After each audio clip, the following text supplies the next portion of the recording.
Hey you guys, welcome back to another honest review. I wanted to show you really quick the kitchen sink organizer caddy.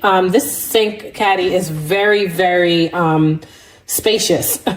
So I just put some examples of what you can actually put in your caddy. So I have this soft scrub and it's a pretty large size, and you can still fit like say a sponge on this corner of the caddy.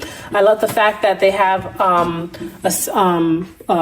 divider that you can move for whatever usage. So if you need the section to be a little bit smaller, say for just a sponge alone, you can do that and have this middle section here nice and big and open. Give you the space that you want to have it.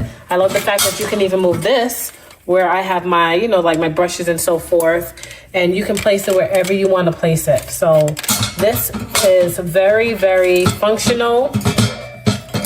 It's very adaptable to whatever you, for your needs and to keep your kitchen organized. And of course, the base of the caddy is a slanted base so that when your sponge is wet, all the liquid will just flow right out into the sink.